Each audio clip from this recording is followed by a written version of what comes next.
요 앞부분에 제가 이제 무슨 말씀을 이제 이 가장 중요한데 채권 총론에서는 자, 우리가 아까 채권 강론에서 네 가지 사유에 의해서 채권이 발생한다 그랬잖아요. 그런데 이 사람이 약속을 지키지 않는다. 채권을 상대방한테 변제기에 물건이나 돈을 넘겨주지 않는다. 그게 바로 채무불이행이죠. 그래서 이 채권 총론에서는 이게 제일 중요해요. 채권 총론에서는. 이거는 많이 출제가 될 때는 세 문제까지도 출제가 되는 게 있는데 보통은 두 문제는 출제가 되는 것 같아요. 어찌됐든 굉장히 중요한 부분인데 자, 그럼 채무불이행의 발생인데 첫 번째는 어떤 유형이 있느냐. 이거 우리가 공부했죠. 이행지체라는 게 있고 그 다음에 이행불능이라는 게 있고 그 다음에 불완전 이행이라는 게 있다. 이렇게 말씀드렸는데 이게 핵심입니다. 이행지체의 경우에 민법 총책에서 우리가 소멸시효라는 걸 공부한다고 그랬죠. 요 소멸시효 기산점이 언제냐. 요거하고요. 지체 책임이 아직 여러분들이 무슨 말인지 모르실 건데 지체 책임이 발생하는 요 시점이 달라지거든요.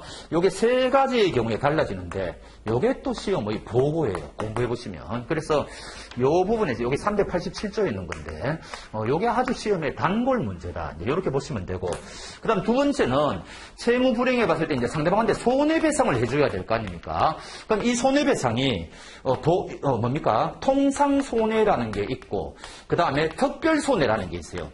특별한 사정으로 인한 손해죠. 이게 또 시험의 보고예요.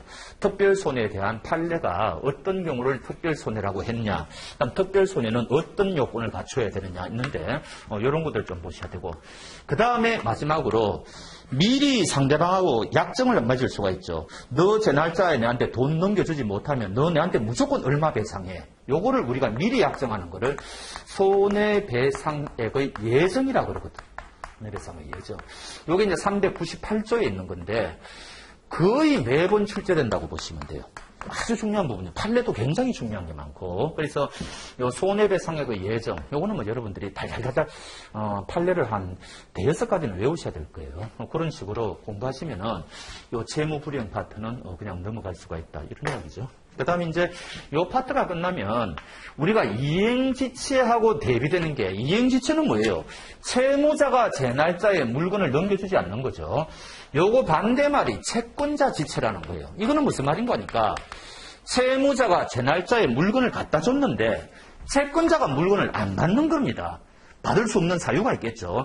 그럴 경우에는 채무자가 황당할 거 아닙니까? 자기는 제 날짜에 물건 넘겨줬는데 이럴 경우에는 채권자는 어떤 불이익을 받아야 되느냐. 이게 401조부터 403조까지 조문이 있고요. 그 다음에 저 뒤에 538조죠. 여기 또 동떨어진 조문에 굉장히 중요한 조문이 하나 있어요. 그래서 요거 두 개를 합쳐가지고 채권자 지체와 관련해가지고 문제 출제하면 굉장히 훌륭한 문제가 되죠. 그래서 이런 것도 공부하셔야 됩니다. 그 다음에 요게 지나면은 이건 우리가 했어요. 그 다음에 이제 채권자 대위권이라는 게 나오고 그 다음에 채권자 취소권이라는 게 나오는데 채권법에서는 제일 어려운 부분이에요. 특히 채권자 취소권은 정말 어렵습니다.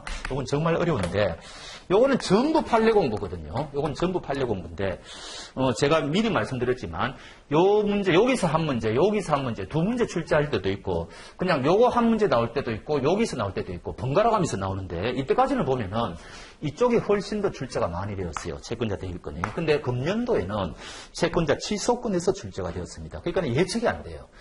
그럼 여러분들 시험 칠 때는 여기서 출제가 될지 여기서 출제가 될지 아니면 두 개 다 출제가 될지 예측이 안 돼요. 이 채권법은 예측 못하는 게 참 많습니다. 이런 거는 예측되죠.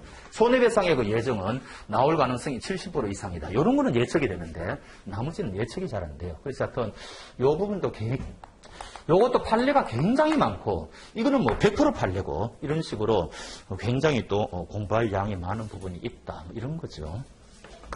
하나 이제 말씀 안 드린 거는 이 채권 총론의 제일 앞부분에 이 채권이 특정물이냐 아니면 이 채권물이 불특정물이냐 아니면 이 채권이 금전이냐 아니면 이 채권이 선택채권이냐 뭐 이런 식으로 해가지고 출제할 수가 있는데 우리 현실에서는 금전채권이 제일 중요하죠. 그래서 돈을 제 날짜에 안 줬을 때는 어떻게 되느냐 뭐 이런 게 있는데 그게 397조에 이제 특칙이라고 있는데 굉장히 중요한 조문입니다. 그래서 하여튼 요 금전채권과 관련해가지고는 이 조문은 무조건 보셔야 되고 선택채권은 이 시험 나올 때가 됐어요. 굉장히 쉬운 부분인데 객관식으로는 이게 굉장히 출제하기가 좋거든요. 그래서 이게 아마 출제할 때가 됐다. 저는 이제 그렇게 보고 있고, 나머지 이런 것들은 기본적인 것들을 보시면 됩니다. 상속. 지금 A라는 사람이 있고 B라는 사람이 있습니다. 부부간인 배우자 관계죠. 이 사람이 뭐 남편이라고 칩시다. 자, 요 사람들 사이에는 자식이 3명 있습니다. 12, 그 다음에 얘는 일찍, 결혼을 해가지고, 요 밑에 또 손자, 손녀 또 있을 수가 있죠. 그 다음에 이 사람의 아버지가 아직 살아있다고 칩시다. 그럼 지인은 직계존속이라고 그러죠. 우리가 직계존속. 그 다음에 요 밑에 있는 요 사람들을 우리가 직계비속이라고 그러죠. 자, 이럴 경우에, 얘가 갑자기 교통사고가 나가지고 사망을 했다는 이야기 아닙니까? 그럼 이 사람이 만약에 9억이라는 재산을 남기고 사망했을 때 이 상속이 어떻게 일어나느냐, 그걸 한번 보자는 이야기죠. 상속은 첫 번째는 뭐예요? 유언장이 우선입니다. 유언을 하면은 그대로 해야 되죠. 근데 이거는 갑자기 사망했기 때문에 법정 상속이 일어나는 거예요. 법대로 하는 겁니다. 유언 상속의 경우에도 여러분들 요즘 유류분 제도가 있다는 거 많이 아시죠? 옛날에는 일반 국민들이 거기에 대한 상식이 없어가지고 전혀 몰랐는데 이제는 유류분 제도를 다 알아가지고 아버지가 장남은 너무 밉다, 차남은 고생했다, 내 전 재산을 차남한테 다 몰아주는 유언장을 작성했다는 겁니다. 그럼 장남은 재산을 하나도 못 받느냐? 그렇지 않습니다. 법정 상속분의 반을 찾아올 수가 있어요. 그걸 유류분 제도라고 그러거든요. 그래서 일반 우리나라 국민들이 법적 지식이 많이 향상되어 가지고 요즘 유류분에 대한 소송이 굉장히 급증하고 있다. 이거 유세 많이 나고 있습니다. 그래서 일반적인 상속의 경우에는 유류분이 있다, 이렇게 아셔야 되고. 또 하나 질문. 아버지가 이제 사망하는데 자식들을 모아놓고 말을 합니다. 너는 주식 가져라, 너는 부동산 가져라, 너는 예금 가져라. 이거 유언일까요, 아닐까요? 아닙니다. 죽은 자는 말이 없기 때문에 유언은 방식이 꼭 필요해요. 5가지 방식이 인정되는데 4+1입니다. 요 일은 정말 이 사람이 급박한 경우에 하는 거니까 제외하고 4가지 중에 1가지를 해야 돼요. 자필로 정서해가지고 옆에 정인들이 뭐 참여하든지 변호사 찾아가가지고 공증인 받든지 뭐 여러 가지 4가지 법에서 말하는 방식 중에 하나로 해야 되지, 그거 이외에는 일체 유언이 아니에요. 그래서 굉장히 이거 엄격합니다. 그래서 유언은 유언장 변호사 찾아가면 한 100만 원 들걸요. 하여튼 유언은 굉장히 엄격합니다. 근데 재산이 좀 있는 분들은 작성하는 게 좋죠. 요즘 워낙 이제 분쟁이 많이 일어나니까. 요거는 이제 그런 유언장이 없을 때 법정 상속이 일어나는 건데, 자, 상속 순위가 어떻게 되느냐 이야기죠. 1순위가 누구냐? 1순위는 직계 비속입니다. 자식들이 가져가는 거죠. 자식들이. 그런데 자식들이 여기 이 사람으로 치면 여기 1촌이죠. 손자, 손녀는 2촌이지 않습니까? 이럴 경우에 먼 사람은 직계 비속이라 해도 상속 안 됩니다. 가까운 사람만 상속이래요. 그러니까 C 플러스 D 플러스 E가 공동상속을 하고 배우자는 여기 따라와요. 그래서 이렇게 공동상속이 일어난다, 이렇게 생각하시면 돼요. 자, 그런데 이 사람한테는 직계 비속이 한 명도 없다고 칩시다. 그럴 경우에는 이 순위자가 직계 존속이 상속을 받아가요. 그리고 배우자는 직계존속이 누구죠? 직계존속이 지죠. 그 다음에 배우자는 역시 여기 따라옵니다. 근데 이 사람은 이미 부모가 다 돌아가셨다. 직계존속이 한 명도 없다. 그러면 배우자가 단독 상속을 합니다. 근데 이 사람은 결혼을 안 했다. 비속도 없다. 직계존속도 다 사망했다. 배우자도 없다. 그러면 3순위로 넘어가는 거죠. 이게 바로 형제자매예요. 형제자매가 상속을 받아갑니다. 근데 이 사람은 외동이다. 한 명도 없어야 다음 순위로 넘어갑니다. 형제자매가 아무도 없다. 이때 이제 여기서 이제 영화 같은 일이 발생하는 거죠. 사촌까지입니다. 사촌까지. 그 외가 쪽도 다 포함돼요. 이종, 고종 뭐 다 포함됩니다. 그래서 형제자매가 없으면 사촌까지 상속받을 수 있고, 사촌도 이 사람은 아무도 없다. 그럼 끝나요. 국가가 가져갑니다. 그러니까 상속 순위는 여기까지다. 일단 이거를 외우셔야 되는 거죠. 그 다음 두 번째는 상속분입니다. 얼마 가져갈 수가 있느냐 이야기죠. 상속분. 아직까지는 배우자가 1.5예요. 그 다음에 나머지 사람들은 전부 1이에요. 그러면은 10대, 10대, 10대, 15니까 5로 약분하면 2대 3이잖아요.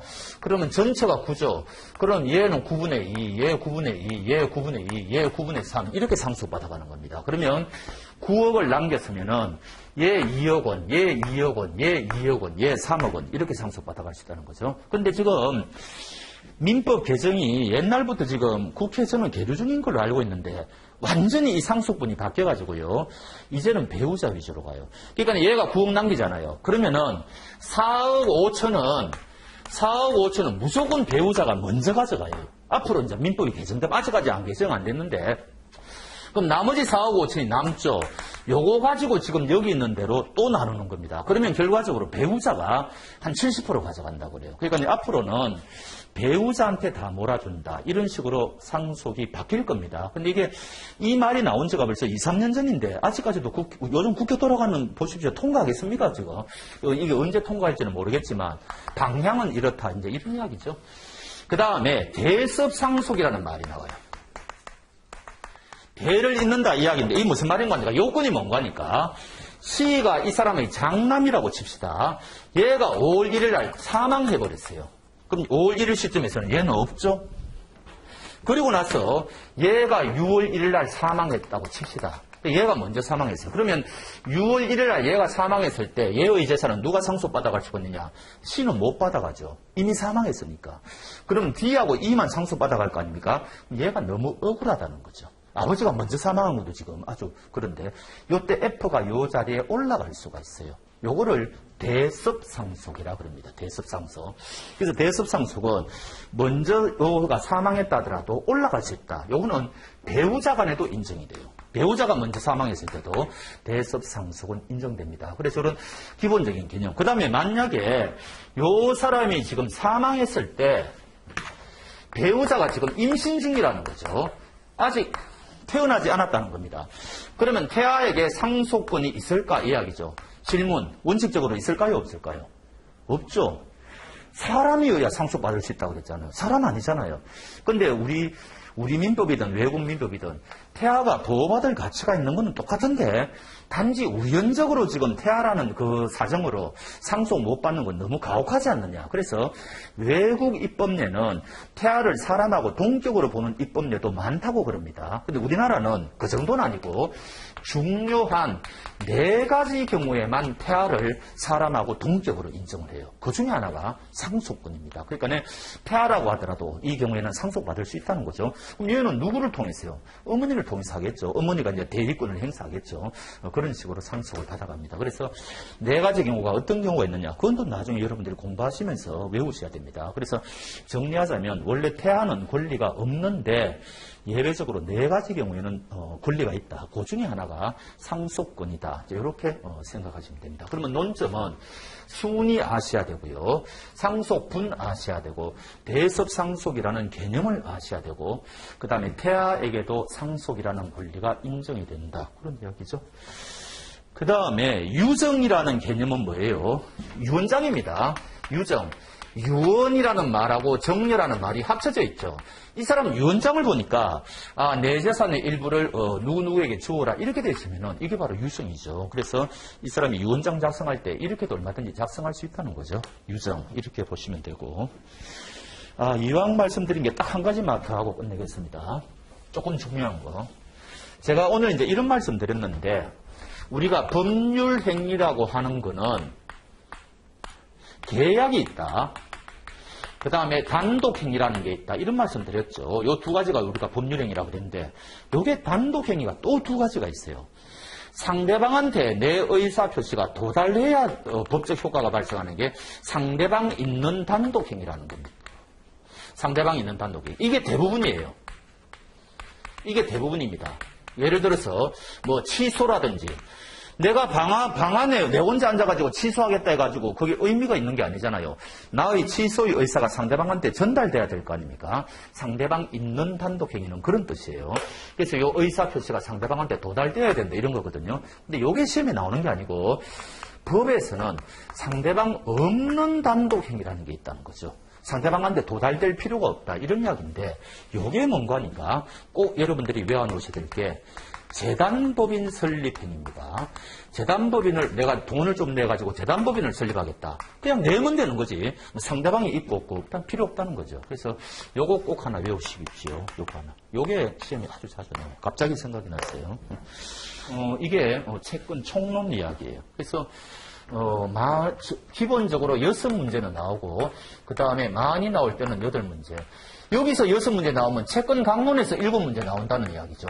여기서 8문제 나오면 채권 강론에서는 5문제 나온다는 이야기죠. 왜냐하면 채권 총론, 채권 강론 합쳐가지고 13문제 나오는 게 기본이니까. 이거는 한 10년 동안 변함이 없어요. 민법 총칙 12문제, 채권법 13문제. 이거는 변함이 없거든요. 그러니까 채권 총론에서 많이 나오면 채권 강론에서 적게 나오고 이런 식으로 서로 이제 엇박자가 나는 거죠. 네, 그렇게 되는데 3년 전인가 우리 노무사 민법이 계속 쉽게 출제되다가 수직적으로 어렵게 출제되다가 또 평형을 유지하다 이런 식으로 좀 계단식으로 가요. 그래서 3년 전인가 이 노무사 민법이 굉장히 어렵게 나온 적이 있는데 그게 뭐냐? 전부 채권법에서 어렵게 냈습니다. 제가 봐도 처음 듣는 판례를 정답으로 낸다든지 깜짝 놀랐어요. 그러니까 어지간히 공부하신 분들은 채권법에서 그때 반타작도 못했을 겁니다. 그러면은 민법 총칙에서 그때는 이제 민법 총칙이 굉장히 쉽게 나왔는데 민법 총칙에서 고득점 안 하면은 거의 과락받을 정도로 어렵게 나왔거든요. 그건 굉장히 이례적이었어요. 그래서 한 번씩 항상 여러분들 시험 칠 때도 이런 말이 나와요. 지금 1차가 합격자가 너무 많다는 거 아닙니까? 절대평가니까. 그러면은 여러분들이 좋은 것만은 아니죠. 여러분들의 핵심은 2차 합격인데 1차 합격자가 너무 많아지면은 2차에서 희망 고문이 생기잖아요. 무슨 말인지 아시겠죠? 차라리 1차에서 관문을 좁게 해가지고 적은 수의 합격자 해가 그 사람들이 2차에서 경쟁하면은 여러분들이 더 좋을 수도 있을 거 아닙니까? 근데 1차 합격자가 너무 많아지면은 굉장히 힘들어져요. 근데 최근에 계속 1차 합격자가 너무 많거든요. 그래서 항상 하는 말이 요번에는 1차를 어렵게 낼 거다. 그럼 어렵게 낼 때가 뭐가 있어요? 노동법에서 어렵게 낼 겁니까? 노동법은 2차까지 여러분들이 다 공부하시니까 깊게 공부하는데. 그래서 항상 하는 말이 민법이 어렵게 나올 거다. 해마다 나오는 말입니다. 해마다. 그런데 해마다 나왔는데 작년에도 쉽게 나왔고 금년에도 쉽게 나왔고 그전에도 쉽게 나왔고 그 전전에 한번 어렵게 나왔을 뿐이지 민법은 계속 쉽게 나오더라. 이런 이야기. 금년도 민법은 정말 쉽게 출제가 돼 있어요. 제가 평균적으로 여러분들이 직장 다니시는 분들이 평균적으로 공부했다면 제가 보기에 최소한입니다. 60점 받을 과목이었어요. 60점. 그건 최소한이니까 최대치는 80점 이렇게 받을 수 있는 거 아닙니까? 그래서 보니까 가장 기본적인 조문, 가장 기본적인 판례 이런 것들 위주로 냈더라고요. 그러면 여러분들 어지간하면 60점 받습니다. 내년에 이제 어떤 식으로 될지 모르겠는데 하여튼 민법이 어렵게 나온다고 일단 생각하셔야 되고 그 다음에 어떤 식으로 출제가 되더라도 나는 60점은 받을 자신이 있다 그렇게 생각하셔야 되고 그러기 위해서는 아주 중요한 조문들 섭렵하셔야 되고 강사가 강조하는 중요 판례 섭렵하셔야 되고 이러는데 시간이 많이 걸리죠. 용어도 어렵고 양도 많고 체계적으로도 어렵고 난삽하고 그래서 앞으로 여러분들이 내년 1차 칠 때까지 부디 민법 공부한 데 있어가지고 굉장히 어려움을 많이 겪으실 거다. 그거는 각오하셔야 되고 그래도 재미있다. 이거는 정말 사실이니까 그렇게 하십시오. 시간이 한 10분 정도 남았는데 일찍 마치죠. 6시간 채울 거 있겠습니까? 이 정도로 하겠습니다.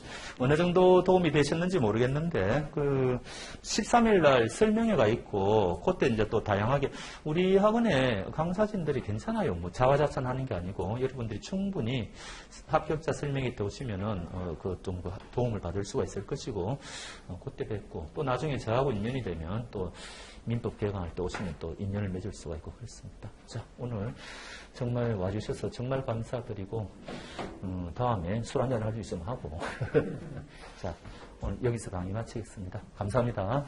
네.